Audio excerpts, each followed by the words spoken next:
you a musician interested in improving your performance? Welcome to Notes on Jazz. I'm your host, Keith Davis. If you want to learn more about jazz improvisation, harmony, and composition, or just want to improve your piano skills, this is the place for you. We'll be hosting interviews with fellow musicians, offering tips and techniques on study and practice, and lots of other cool stuff. Whatever instrument you play, or if you're a vocalist, you will find something helpful and interesting here. So come hang out with us at Notes on Jazz. So I'm happy today to have the great drummer, composer, band leader, Johnathan Blake. It's a real pleasure to have you, Johnathan. Man, thanks for having me, man. Pleasure to be here, Keith. Yeah, absolutely. Yeah. I like your t-shirt too. Crispy drums. That's yeah, awesome. Dope beats. That's great, man.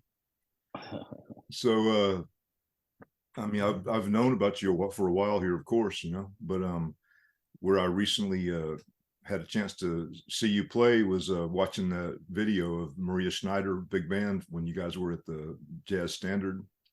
Oh, yeah, You remember that? There's a video of that. Yeah, that was a few years back. I think that was I think it was 2019, maybe. Yeah, I think it was right after our recording, or maybe right before we were about to go into the studio. Yeah, some of it was in the studio, actually. Oh, okay. So yeah, it was probably around that time we were doing the Data Lords project. Yeah, exactly. Right. Yeah, so that was great to actually see you live playing. Oh man, thank you. Yeah, that was really special because it was my first and last time playing with the great Frank Kimbrough. That was one of his last recordings, and yeah, I was just, it was my first recording with the band, so just the honor to be able to share that recording with him, and also the many times that we were able to share the bandstand together. So yeah. Frank was a friend of mine too. Yeah, he was such a great guy. So I miss him dearly. Yeah, I know. Me too. I wish I was hoping to have a long, continuous, growing friendship with him. Yeah. So actually, we played a tune. My band did a concert last night at a local music museum, and there's a tune that I wrote for Frank and on Jeff Hirschfield, kind of the both of them, together. Oh, nice. And we played that last night. Yeah, he and Jeff had a really amazing connection. Same with he and like Jay and Jeff, so all of them had like a really beautiful connection. So yeah, absolutely, man. I'm sure they missed them too. Yeah. Well, man, I've been just sort of looking into your background a little bit and to find out a little bit more about you. And I just wonder if you'd like to talk about your background, how you came up, and where, and a little bit how you got into music, and how it's brought you to this point. Oh, sure. Yeah. I grew up in Philadelphia, Pennsylvania. My father, John Blake Jr., was a world-renowned jazz violinist who, when I was born, he was starting to tour with the great Grover Washington Jr. In the mid-'70s, and he played with him for about 3 or 4 years. First as I think he was contracted to get a string section together. Grover had a project that he was doing with an orchestra, so my father was hired on as to contract the musicians for the orchestra. In and around Philly, he was known in Philly to knew a lot of the string players in Philly in the classical and the jazz. So he was hired on to contract and get the string players. And then I guess Grover got wind that he could also solo. Nice. So on some nights, I guess this was part of a tour. On some nights, Grover would call him up on stage to solo with him, and and I guess that led to Grover wanting to scale down a bit, and he hired my dad as kind of like the second voice in the band. And it was a band of all Philly musicians, basically. Pete Vinson, who unfortunately is no longer with us, was a great drummer. Leonard Doc Gibbs, who was a great percussionist. Again, who's not with us. A bunch of the band members are gone, but Tyrone Brown was playing bass. The great Sid Simmons played keyboards and piano. Richard Stecker was the guitarist, and my father doubled on violin and keyboards. So I kind of grew up with music in the house. My mom is a retired school teacher, but she also studied classical piano. Oh, So nice. music was a big part of my upbringing, and I have two younger sisters. Their upbringing also. Yeah. So music was always in the house, and from the time I was a baby, um, my parents felt it important to expose their children to live music. So Yeah. and Grover was really big on family. So any chance that he could, he would try to have the families come out on the road with him.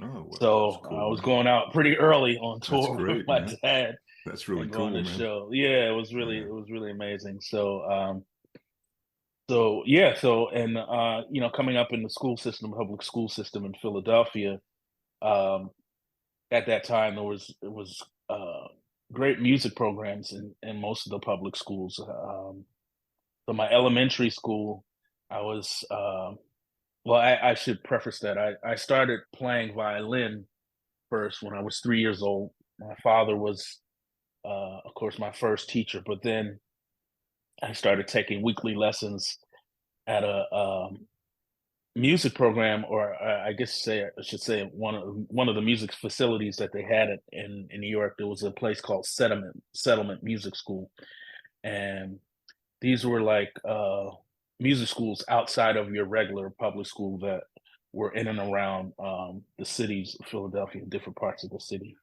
And so I started taking lessons at the Germantown branch of Philadelphia at the Settlement Music School in Germantown, Hmm. because that was the area I grew up in. Hmm. And I had weekly lessons on violin, and so that's where it kind of began. And then when I started going to public school, I first started in private school, Hmm. and then in public school, when I switched to public school around fifth grade, uh, the school that I was at had a full blown orchestra, so I was playing Oh, violin in orchestra.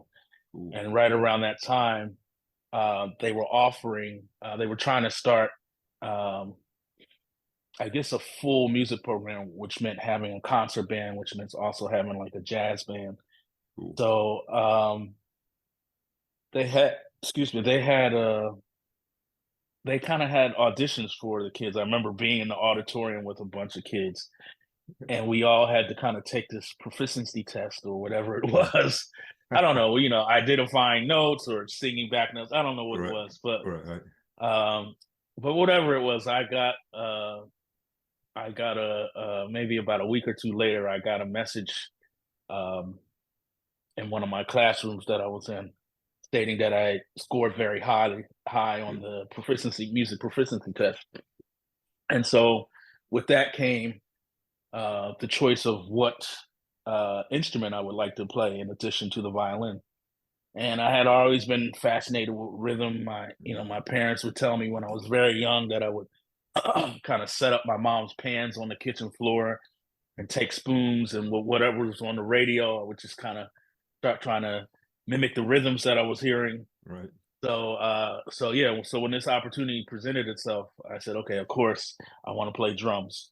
So when with that was they set you up with a teacher and you had weekly lessons at the school, and so I started taking drum lessons, not on set, but like on snare drum, kind of like Right. classical snare drum. Nice. And my reading was terrible. I couldn't really read music. I always had like uh, really high level. My ears were really high, like where I could really hear anything once and I could play it right back to you. And I think that's partly because of my upbringing with violin. I was taught by ear first, Hmm. the Suzuki method, which Yeah. taught you by ear first before you really learned how to read. So my ears were always sharp. Like I could always Yeah. hear something once and be able to kind of play it back to you.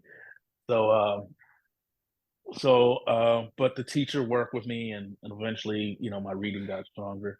Um, and then these were all feeder schools. So my elementary school fed into the middle school that I was going to. And when I got to middle school, CCA Baldy Middle School, which was in the northeast part of Philadelphia. That's where I started playing in the concert band and the jazz band.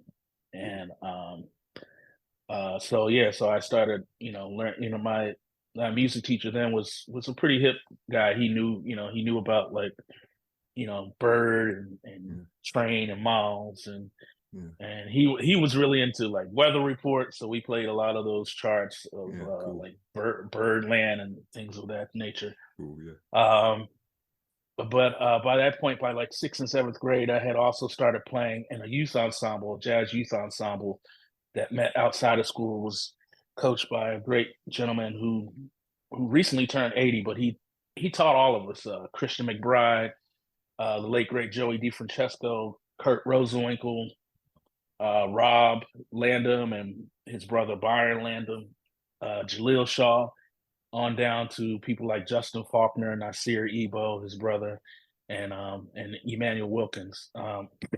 His name is Levin Hines, Huh. and he still teaches. And he started a youth program called the Levin Hines Clef Club, the Clef Club Youth Ensemble. So on the weekends, I was getting exposed to Art Blakey Wow. and Yeah. Lee Morgan and Elvin Jones and Miles Davis and Wayne Shorter. We were learning charts, and so uh, and we were starting to play little gigs in and around Philadelphia.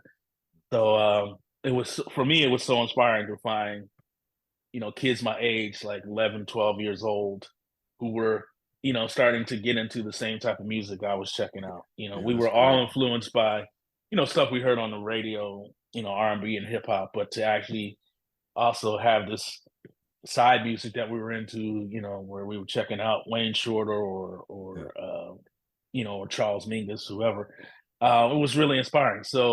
Um, so yeah, so I played with the Levin Hines Clef Club Youth Ensemble uh, up until I graduated from high school. I went to high school um, at what was the high school? George Washington High School, and my music teacher there was also another very hip individual. He taught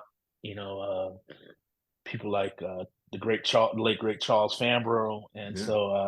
so he knew a lot about the music.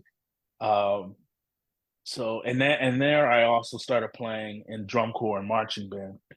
Um, and that was kind of the prerequisite for getting into the jazz band in high school. You had to play in the marching band, and it was great. Like it really helped with my technique, Mm-hmm. and also reading. Reading all these drum etudes and marches and stuff like that Sure. really helped. So it kind of transcended into my jazz playing too.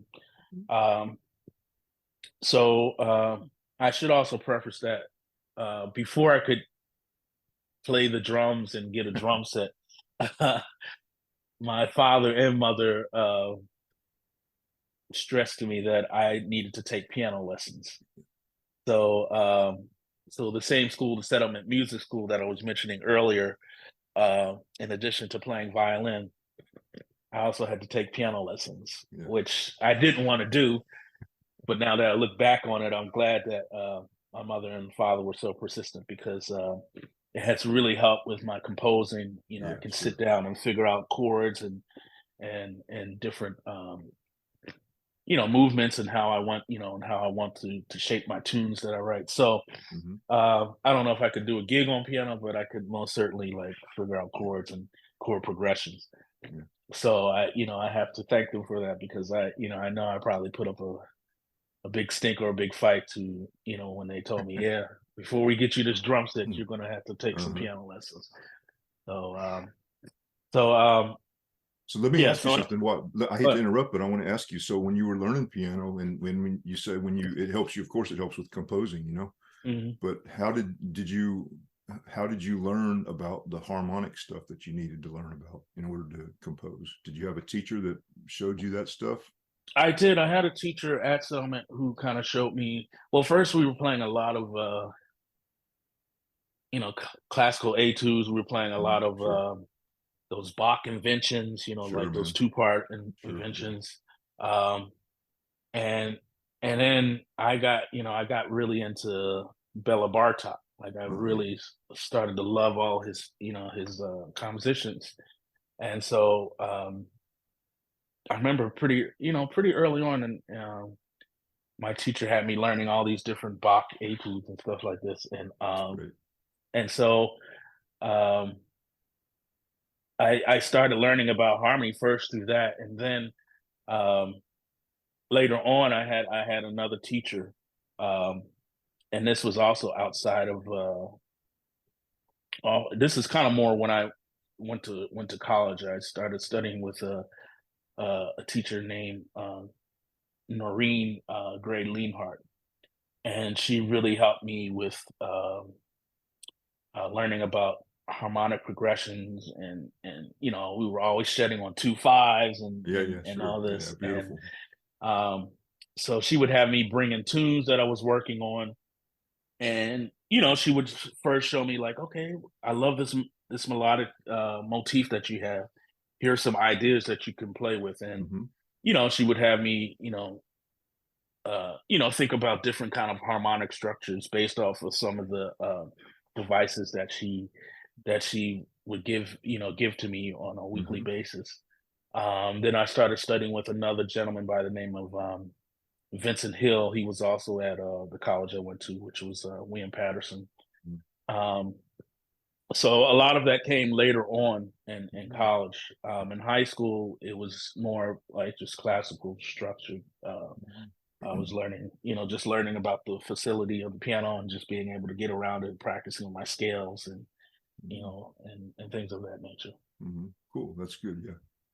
Yeah, Yeah. so yeah, so and then I should say in high school I went to George Washington High School, and I also started studying more classical percussion. So I started playing a lot of marimba, Oh, cool. Yeah. vibraphones, and that also helped with Hmm. with my piano playing. So Hmm. it was kind of like, of course, like playing, vibes is kind of like playing piano in a Sure. way, because you have the full orchestra right there. Hmm. Um, and so yeah, so I started learning more and more about different ways. I started learning melodies and learning standard tunes, standard repertoire tunes on vibes, Mm. and trying to translate that melodic aspect to the drums even early on. Mhm. Um, uh, when I graduated from high school, I got a scholarship to two schools. I got a scholarship to Manhattan School of Music and also William Patterson University. Um, and we all decided on William Patterson, because it was a smaller school, and I felt that I needed more individual attention, Yeah. um, with less distractions, per Mm. se. Meaning that I think sometimes, or I think in my case, like I know if being right in the center of New York, I wouldn't be going to class. I would just be going out and Yeah. hanging Right. and going to see shows. And I was doing Right. that anyway at William Yeah. Sure. Patterson, but it was far enough away from the city that I could, kind of focus Right. and get my grades up, because my grades coming out of high school weren't that great. But by the first semester at William Patterson, I had, put my grades up to about a 3.8 or a 4.0 That's grade on great, man. average. Yeah. Yeah. And it was thanks in part to teachers like Rufus Reed, who was there, um, Dr. David Dempsey, who's still there.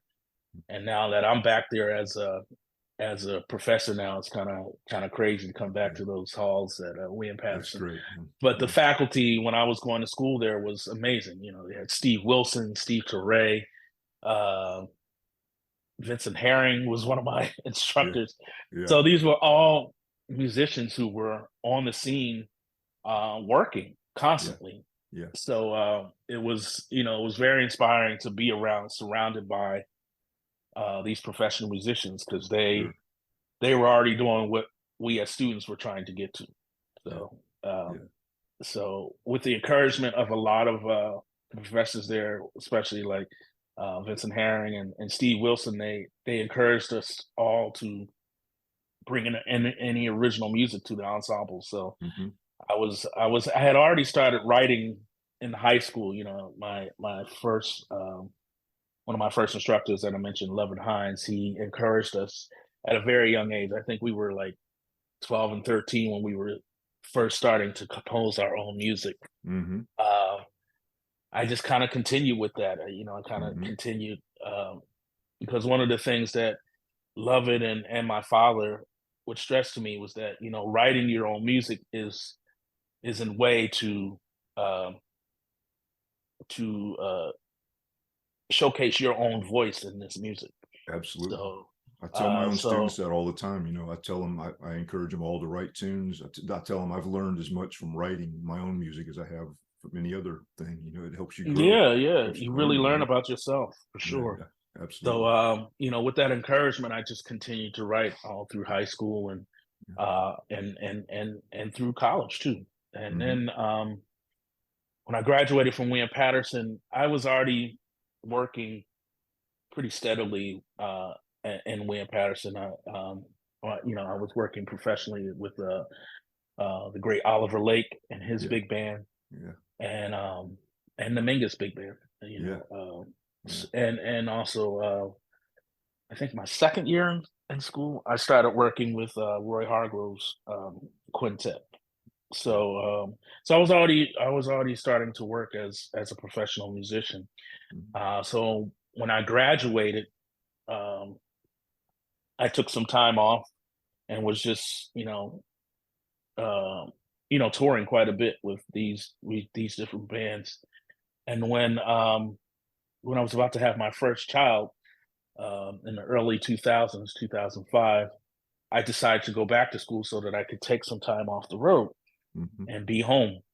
Uh, so I decided to go back to school and to get my master's, and um, I got into Rutgers University, and I got this full ride in this fellowship called the Ralph Bunche Fellowship, which paid for your school, and they also gave you a stipend to kind Yeah. of keep you in town.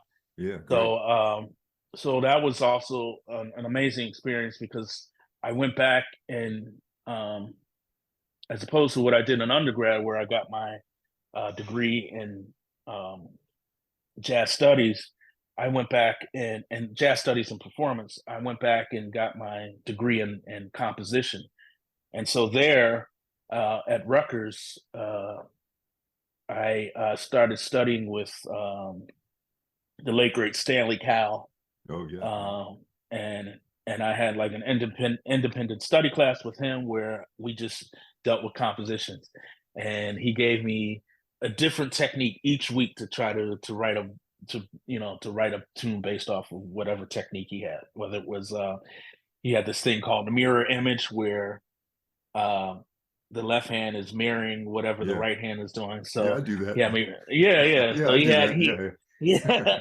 So he had me writing, you know, a composition based off of that. Writing, Yeah, you know, so every week there was a different device that he came up with for me yeah. to write. But it was great because then I was studying also with the great Victor Lewis Yeah, man. and Ralph Bowen was coaching the big band. Conrad Herwig was doing composition and raging. So it was just really great to go back with that mindset of like really trying to learn all I can about composition. And so I got my master's there in '07 um, in composition. Yeah, that's great, man. This is Yeah, yeah. inspiring, man. I want all my you know, part of this podcast is directed towards students, you know, of this Hmm. music, you know. So it's Hmm. great to hear you say all these things about how you learned, and it's inspiring, and I think it'll be inspiring for them as well. Oh, I hope so, Yeah, man. Yeah, I mean yeah, yeah, this is yeah, definitely my yeah. how I came about it, and Hmm. you know, for me, I think what's important is, and what I kind of try to convey to my students is, you know, there's no real easy way to do this. You have to put in the work. You know, when Right. you skip steps, it shows up in your Yeah, performance. It shows up in your playing. It shows up in your absolutely. composition. Yeah, So, you know, I always tell my students if you want to skip steps, you know, I equate it to the idea of like if you um are in the hospital and you need to have an operation, do you want a doctor that skips steps to get his diploma, or do you want a doctor that, Yeah. did all the necessary work to get Mm. his degree? Right. And of course, they always choose the latter. So Yeah. it's the same with music. If this is something that we love and that we're passionate about, we have to take the necessary steps to to to reap all the benefits. So Yeah. for Absolutely. me, I'm glad that there wasn't um, that I didn't skip steps, and because I'm still learning to this day. Yeah. But Sure, man. Yeah. these steps that I took to get to where I am now, um, is it wasn't easy, but I'm glad that I did it. Yeah. Absolutely. And I think part of that is the reason that I, am able to continue to work and to work with different bands. Yeah. Yeah. I can play trio with Kenny Barron or in his quintet projects, and then turn around and play with Maria Schneider Yeah. or Robbie Coltrane or Yeah. whoever, the late great Pharoah Sanders. Um, so all these bands, I think, all my previous history has really helped me to be able to navigate through these different bands that I've been fortunate enough to work with over the years. Yeah. Yeah. All kind of different situations. Feel Hmm. comfortable in all kind of different situations, Yeah, and yeah. not just comfortable. I mean, masterful. You know. No, Yeah. thank you. Yeah. Yeah. So yeah, talk about some of your, if you will, talk about some of your projects that you're involved in now. I was just reading about your new album that's come out, which I'm going to get a copy of here. Oh, thank you. Yeah, I have a quintet project that I put together. I guess this is probably around 2018, called Pentad, and it's a band that features some kind of younger musicians who are up and coming and who've already started making a name for themselves. One being the vibraphonist Joe Ross from Chicago, um, and young alto player who I've known since he was probably about 7 or 8, Emmanuel Wilkins from Philadelphia. And then rounding out the band is the pianist David Varela and David and I'm sorry, and Desron Douglas. And both David and Desron and I play in a quartet led by Ravi Coltrane. So Beautiful. there's history there. We've been playing together for years, better part of a decade. And then the history of Emmanuel and I go way back. Um, and and this history of Emmanuel and Joel, they've been playing together since they were in college. So um, all those experiences kind of come together, and we join forces, and the meaning of like Pentad is kind of like five separate entities kind of coming together um, to form one singlet cell. But in this case, I equate it to like we coming together to form, a one band sound, a unit. So it's been a fun project, and during the pandemic, uh, or I should say, prior to the pandemic in 2019, December of 2019, I premiered that group. Also at my debut at the Village Vanguard. It was my first time playing in the Vanguard as a leader, I Nice. should say, Yeah. in 2019, and I, premiered this group. Right after that, we went into the studio and recorded what was um, the first record on Blue Note. I got signed to Blue Note during the pandemic, but the first record was called Homeward Bound, and that was a record that was dedicated to Jimmy Green and also Nelba Marquise Green's daughter Anna Grace, who unfortunately was taken away from us in the Sandy Hook massacre Yeah. in 2012. But Jimmy and I uh, had played together with Tom Harrell in the early 2000s, like 2004, 2005.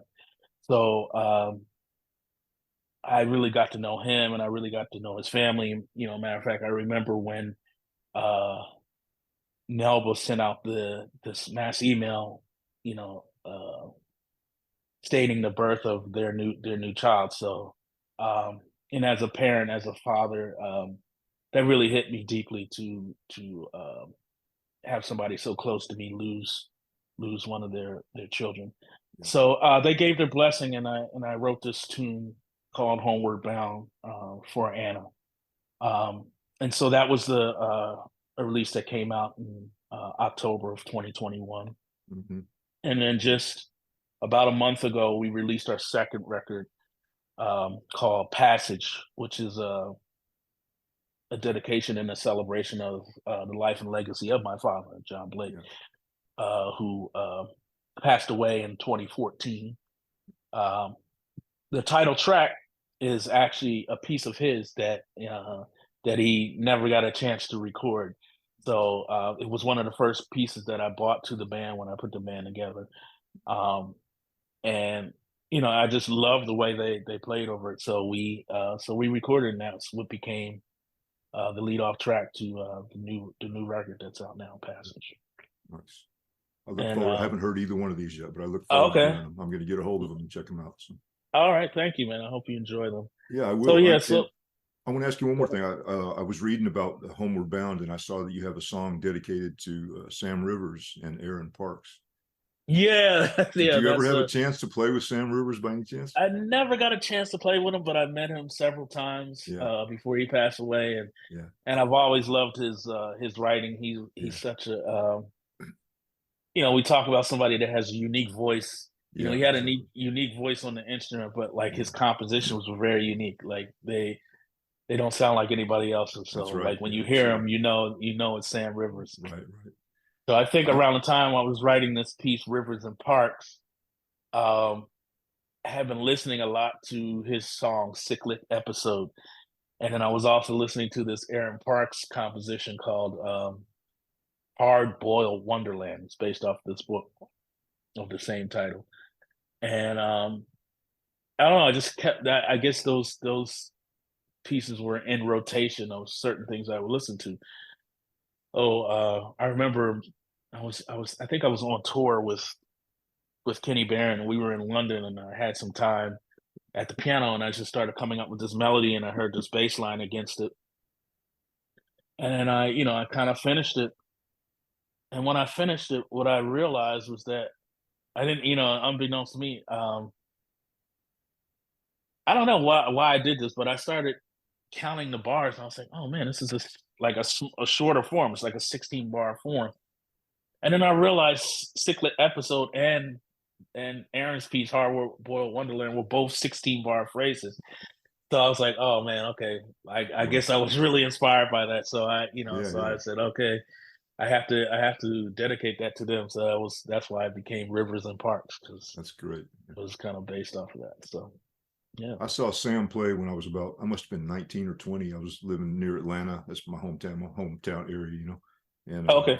found out he was playing in Athens, Georgia, at this little club, and a buddy of mine drove up Oh, there. And man, they just came out. It was that band with Dave Holland and Thurman Barker and Joe Daly. oh, Joe Daly. Yeah, yeah, yeah. Just a little club by the railroad track called Tyrone's. I remember that still. And they came out and Wow. just played like nonstop for an hour. And man, it just blew my mind. I couldn't believe what I was hearing. I mean, Oh I had man, never yeah. heard anything like that. Sam was special, man. I remember one of the first times I saw him, it was like a trio with Jason Moran, Mm-hmm. he and I want to say maybe Nasheet Waits or something like that. Just trio. But then I remember going back and seeing Sam's band, and what was amazing about that was everybody switched instruments. Yeah, yeah, So it was yeah, like, yeah. one minute he was playing saxophone, and the next minute he's like playing piano or something like that. Right, So it was right. just really interesting to see that concept. And he was a very unique voice. No one really sounded like him. So Yeah, absolutely. um, so yeah, so that piece that I wrote is definitely in that vein. So it's definitely inspired by him and Aaron. Who else in particular? I mean, you mentioned a lot of names, but is there anybody in particular, like some influences that you really go like, yeah, this guy really had a huge influence on me, like either as a listener or as a teacher or Well, I would have to probably first say my father. Yeah, of course. Yeah, yeah. He had a very unique way of writing these really beautiful melodies Mm. over more complex harmony. Um, and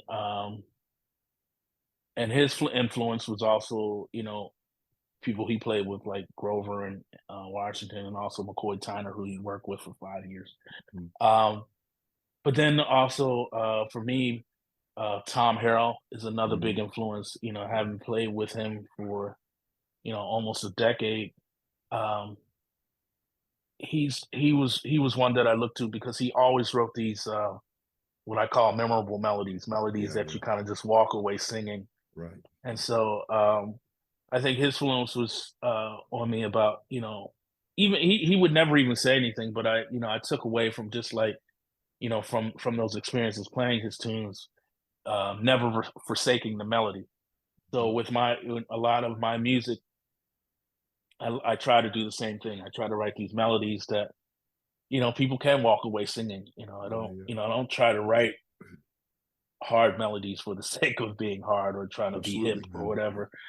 So I never want to forsake the melody because I think the Mm. melody is what listeners hold on to, Absolutely, after man. your performance. So I'm so glad to that's hear you say definitely that. one of. Yeah.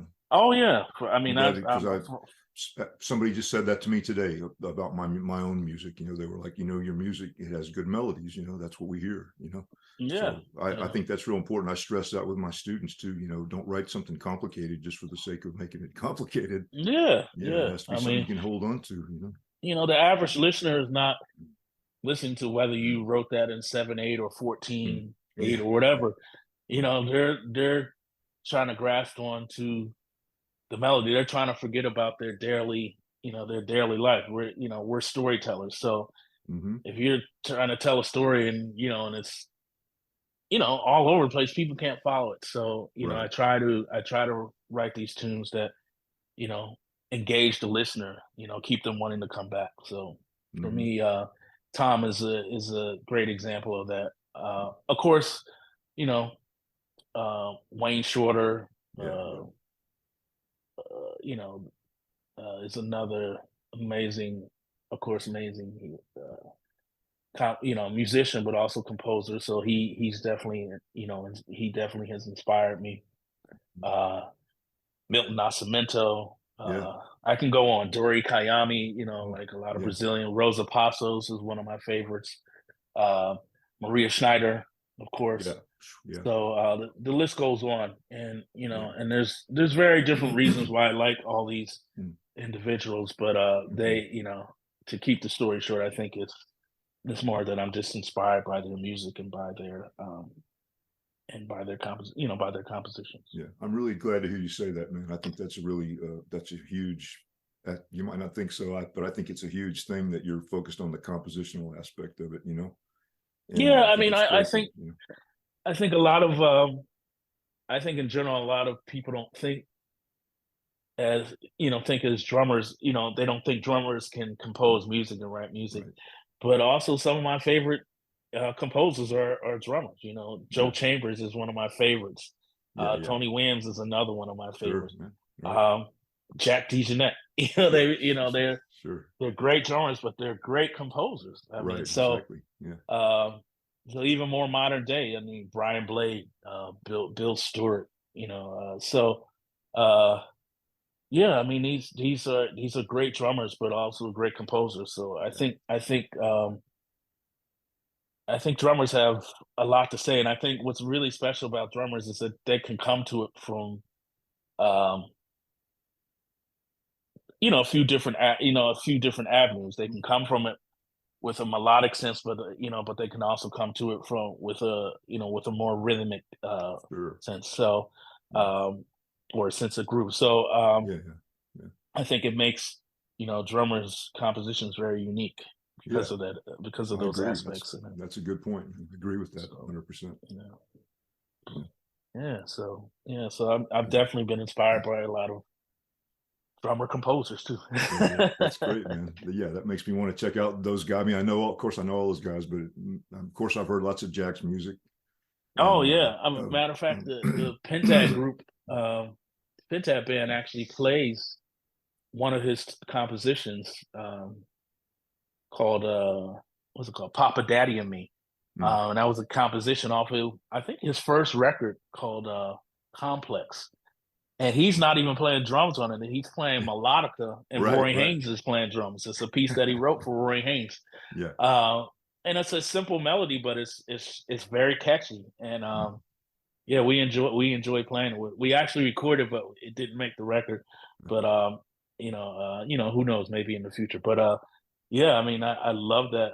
I love his compositions. So yeah, I mean, I think drummers have a lot to say. Yeah. Yeah. I interviewed Bob Moses recently, and Oh yeah, Bob writes a lot too. He writes his yes, he does. it's unique, and it's free. It's all free, and it's Yeah, yeah, yeah, and yeah. I mean, same with Paul Motion yeah, was Paul was Motion, right? another Exactly. was Yeah, another yeah. one of my favorite composers, man. Sure, Like man.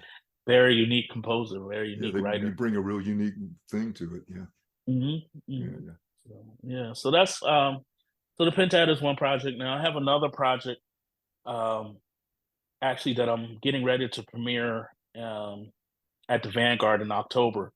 Um Kind of like the beginning of October, I think October 10th through the 15th. I'm premiering this band called My Life Matters, and it's a suite of music, I should say, that I was commissioned to write by the Jazz Gallery, and it speaks to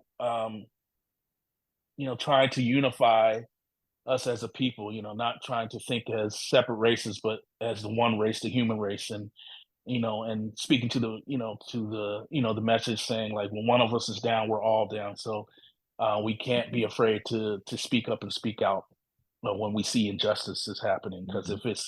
if it's injustice to one person, it's injustice to all persons. So so the music I wrote for that is kind of based on that idea, and it's called My Life Matters. So it's a six movement suite that we're going to premiere at the Vanguard in October. And that band consists of great young pianist named Fabian Amazon. Um, Bass is Desron Douglas. Um, Saxophone and Iwi is Dana Stevens, um, who he and I have worked with, and Kenny Barron's quintet for many, many years now. And I've played on a few of his different projects. And then rounding out the band is a new up and coming vibraphonist named Jalen Baker from Houston. Um, I think he's only, I don't even know, maybe 23 or 24, maybe even younger or Yeah. something like that. But just unbelievable, mature player for his age. Um, and this will be his debut at the Vanguard. I think he's never played at the Vanguard before, so this will be Cool. his first time. So I'm really looking forward to bringing that band into the Vanguard this year, and hopefully next year when we go back, I'll have to record this same band live there. Sounds great, man. Yeah, so those are some of the projects I have Yeah, that's out awesome. now. That's awesome.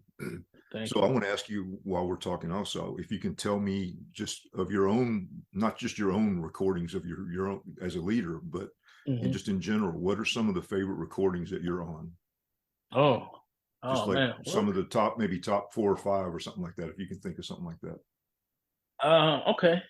Yeah. Um, one of my favorites is the Maria Schneider, the Data Lord Yeah, CD. that's Uh, awesome. Thank you, man. That Yeah, is that was awesome, really a man. fun. That Yeah, was a fun project.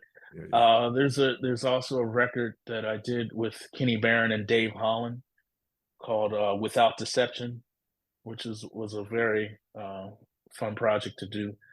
It was my first time working with Dave, and I remember him saying to me when we were recording, because it was the first time we ever played together. He was like, "Man, like playing with you is like putting on a good old pair of shoes that still feel good as soon as you step in on them." I was like, "Oh That's the man, best thank you." compliment you can get, man. Yeah, yeah. So so that was a fun project. And that record came out really well. Let's see. Another project, actually a record that just came out, I think 2 or 3 days ago. Um great trumpeter Terrell Stafford has a new record out called Between Two Worlds, um, which features his quintet of Tim Warfield on saxophone, Bruce Barth on piano, David Wong on bass, and myself rounding it out on drums, and then special guest Alex Acuna on Oh yeah. percussion. Yeah, Wow. Wow. so that was really a lot of fun to I to bet. record, and yeah, that just came out. Um, I'm trying to think. One of my favorite records that I did with Tom Harrell is a record of his called Infinity, which features a quintet of Ben Street on bass, uh, Charles Altura, Charles Altura on guitar, Mark Turner on tenor saxophone, myself and Tom. And those compositions on there are really amazing. Yeah. They're all of Tom's compositions, but that Tom's was actually amazing, man. Yeah. yeah, that was a Yeah. really fun project to do. That one, Yeah. and there's another one of his called Colors of a Dream, which is a project he had with two basses. His long-standing bassist Ugano Kegwo and Esperanza Spalding, the great Esperanza Yeah. Spalding, Yeah. and then Wayne Escoffery on tenor, um, Jaleel Shaw on alto, and myself on drums. So Mhm. that's another project of his that I really enjoyed doing. And the music on there is great too. Those are some of the records. I Yeah, mean, that's there's cool. there's there's a lot more, but Yeah, those sure, are sure. ones that I off the So top of my head. tell me about this thing with Bill Frisell, man, that you're on with Greg Tardy. Oh, that's And another one you got to put on. Yeah, yeah. that's been an amazing project. We were actually out all this summer. Bill during the pandemic wrote a bunch of music, and he kind of had this band in mind with no bass, just Mm, piano, drums, and saxophone.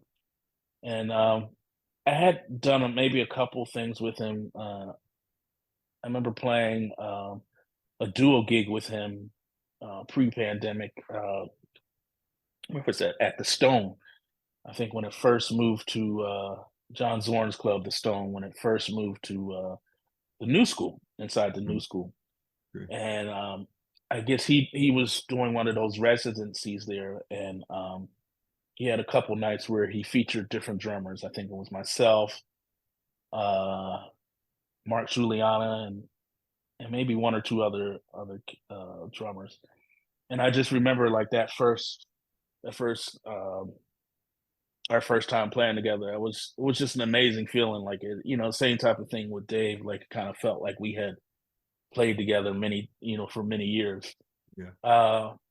So we had, when the pandemic hit, we would keep in touch, and we kind of just I would just check in with him, see how he's holding up, and he would do the Mm, same for me.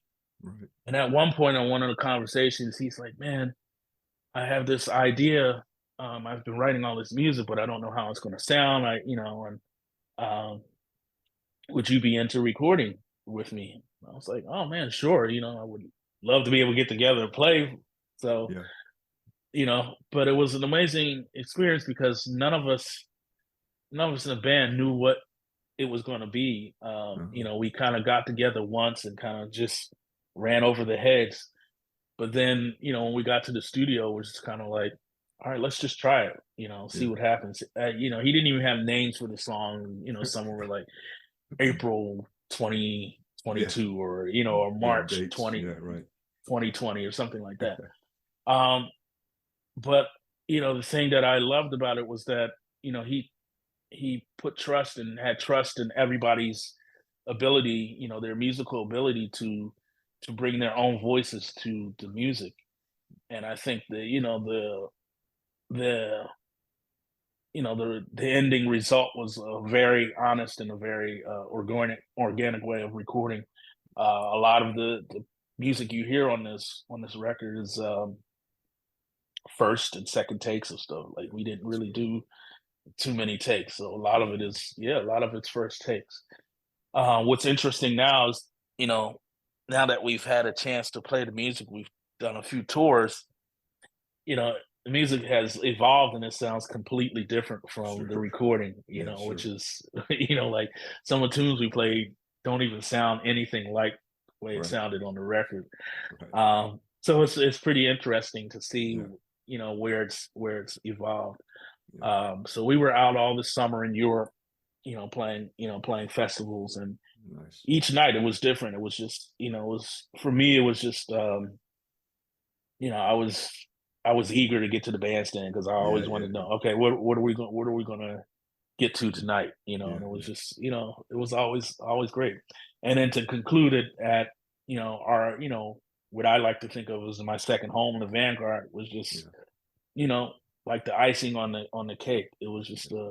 a really an amazing way to end that run. And Yeah. I think we have some more things coming up next year, Yeah, I hope so. like a tour in the fall or something like that.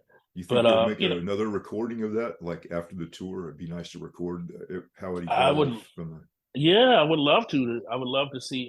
He's always writing and he's always bringing in new music, so it would be great to get a volume two or something in there. Yeah, yeah. There's also, actually, I think there's a lot of music that didn't make the record. I think there's, at least 4 or 5 tunes that didn't make the record. Yeah, it would be great to uh, to get back in the studio with that band. I think it's a very special and a very unique band. Um, of course, the history of, Bill and Greg. They've played together for many many years, so um, they bring a certain element to the bandstand when they play melodies together. It's like it sounds like one instrument. Yeah, yeah.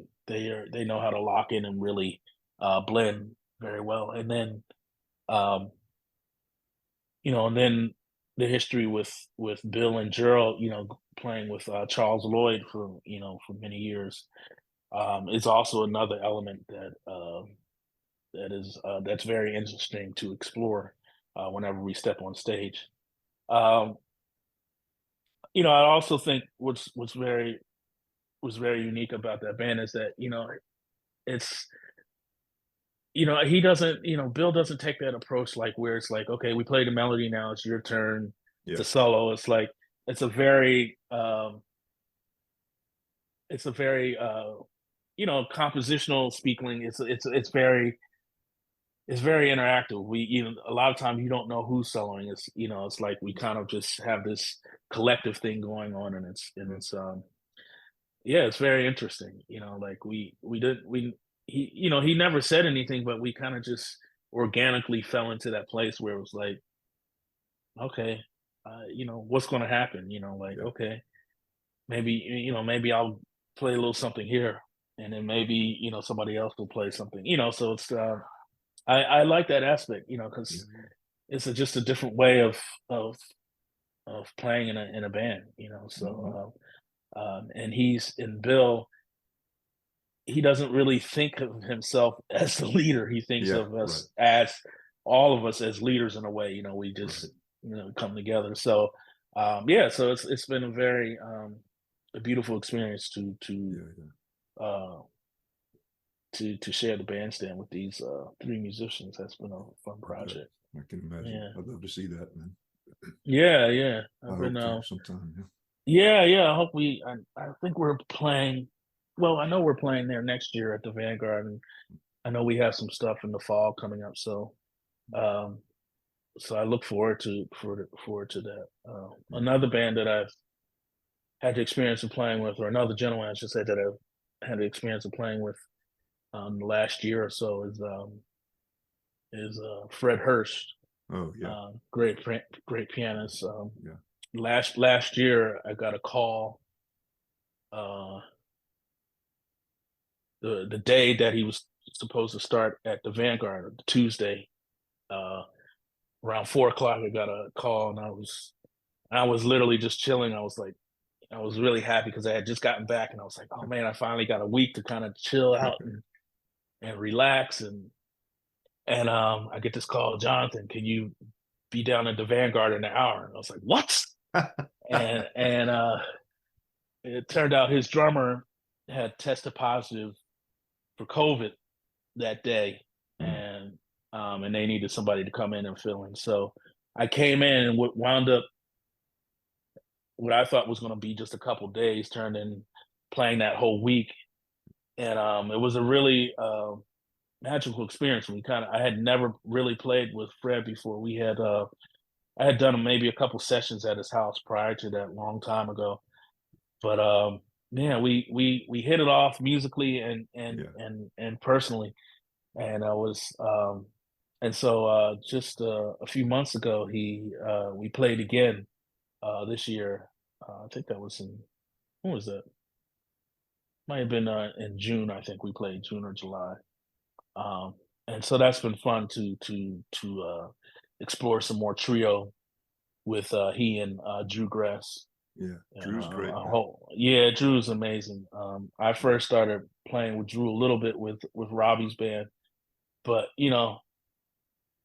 I hadn't really worked with him extensively like that. So it's been a lot of fun to play in that trio. Yeah, I bet. Because he and Fred have been playing for probably over 30 years together. So there's just that link, and then when I come in there, it's just really fun to see where I can fit in. So that's been a lot of fun to explore his music. He's another gifted composer, and I love getting inside his music like that.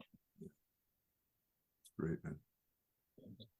Well, man, this has been a real pleasure talking to you. I have to tell you, it's been a real pleasure. I appreciate you doing this. Of course, man. Likewise, man. The pleasure's all mine. Yeah. Is there anything else you'd like to say before we wrap this up today? You got anything you want to say to the students, or to the musicians, or to any of us, to me? Well, I mean, I think for the students, just, man, put the work in, put the time in. Right. That's the most thing. That's the one thing that I can tell you. You can't be lazy when it comes to playing this music and studying this music. Learn all you can. Listen as much as you can. I've been, like I said earlier, I just started teaching at William Patterson, and that's the first things that I tell my students, man, listen to as much music as you can. Even if it's music that you don't necessarily, that doesn't hit you in the heart or whatever, it doesn't really hit you. I always feel like there's still something I can learn from music that I might not necessarily be into. Yeah, sure. But yeah, just studying, man, just putting the time and the work and it definitely will pay off. So that would probably be how I would want to my one thing that I could tell my students or tell the students.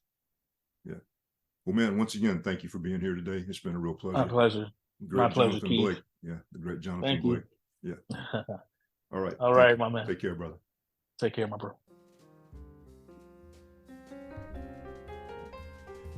Thanks for checking out Notes on Jazz. If you want to communicate with me, I offer free consultations. Just check the podcast notes for a link. You can also find a link to my website for CDs, downloads, and videos. See you next time at Notes on Jazz.